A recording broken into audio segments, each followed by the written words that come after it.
Did you know there's a tiny Canadian town that gained 800 new residents last year alone? And get this, 90% of them work entirely remotely. A local co-working space that opened with just 20 desks back in 2022 now has 3 locations and a massive waiting list. Even the town's average age dropped by 5 years. This isn't an anomaly, it's a massive pattern. Remote work has completely transformed where Canadians choose to live. The workers who spent 2020 proving remote work was possible spent the last few years deciding exactly where to do it. Think about it. Most remote workers initially stayed put in expensive cities, completely uncertain if this remote work thing would actually last.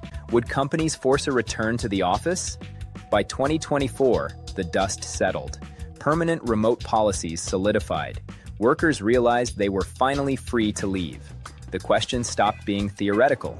It became actual relocation with boxes, moving trucks, and a real search for a better quality of life. And the 2025 to 2026 data shows some clear winners. We analyzed the latest migration data, internet infrastructure reports, and remote worker surveys. No speculation, no trend pieces, just actual population data showing where remote workers are moving right now. We found 8 towns where remote workers are concentrating in numbers that are literally changing communities. Let's count them down. Number 8, Shediac, New Brunswick. Starting our list at number 8 is Shediac, New Brunswick. Sitting beautifully on the Northumberland Strait, its population jumped from 6,800 to 7,500. This increase is almost entirely driven by remote workers fleeing Toronto and Montreal. Why? Try an average house price of just $245,000. Imagine selling a cramped Toronto condo and buying a house just 4 blocks from Parley Beach for $232,000. Add in gigabit fiber internet, legitimate beach access, and a bilingual culture. It's not all sunshine, though. Shediac is very small, and maritime winters are notoriously quiet. But for young families, the trade-off is worth it. In fact, thanks to remote workers, local school enrollment increased for the first time in 15 years. Number 7, Victoria, British Columbia.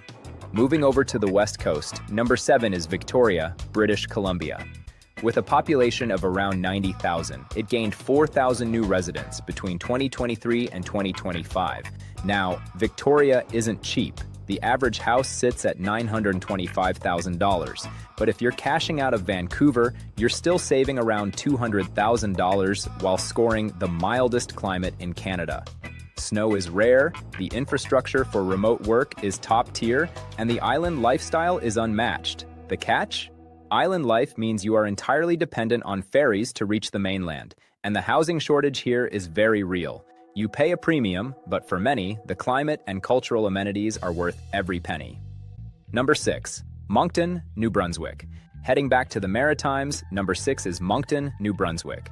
This city gained 5,000 residents in just 2 years, heavily driven by Ontario remote workers.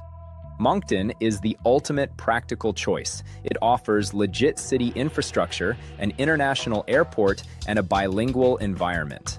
The average house price? A completely life-changing $285,000.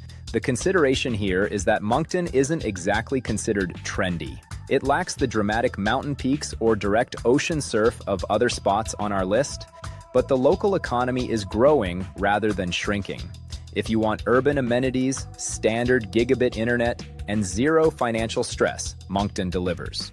Number 5, Kelowna, British Columbia. Number 5 takes us to wine country, Kelowna, British Columbia. Gaining 8,000 residents recently, it's a massive magnet for remote workers from Vancouver and Calgary. Averaging $785,000 for a home, it's pricey, but still beats Vancouver by roughly $300,000 for an equivalent property.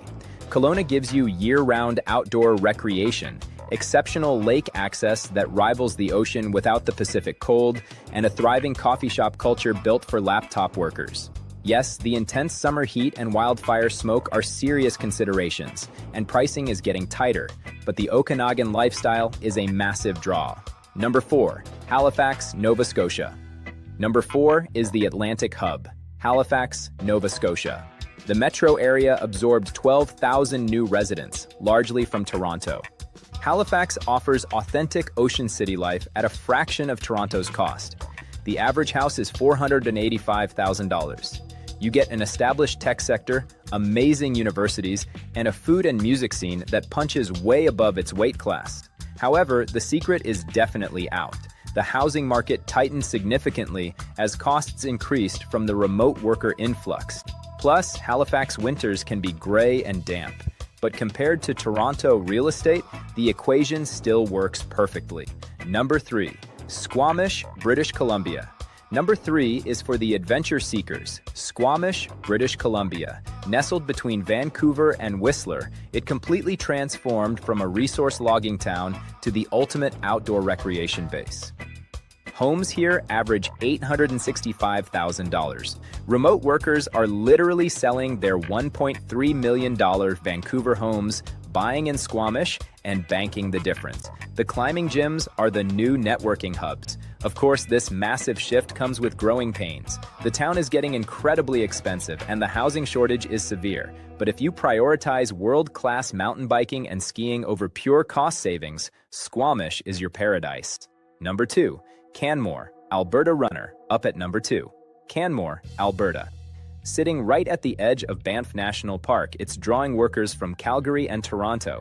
At $785,000, it's expensive for Alberta, but you get unparalleled Rocky Mountain access and Alberta's lower taxes without the urban sprawl of Calgary. The whole town has adapted. Even the local library functions as an unofficial co-working space. It's highly competitive, and locals are feeling the squeeze of the remote worker influx. But for those who can afford it, having immediate access to hiking and climbing right at your doorstep makes Canmore the dream.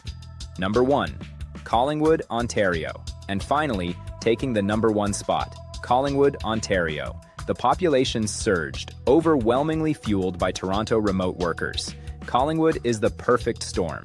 It offers a Toronto escape without leaving Ontario.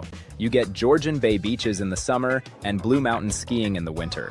At $685,000, homes are $500,000 cheaper than equivalent Toronto properties. Co-working spaces multiplied from 0 to 5 in just a few years. The downtown is now filled with restaurants catering to workers with disposable income. The downside, locals are being priced out.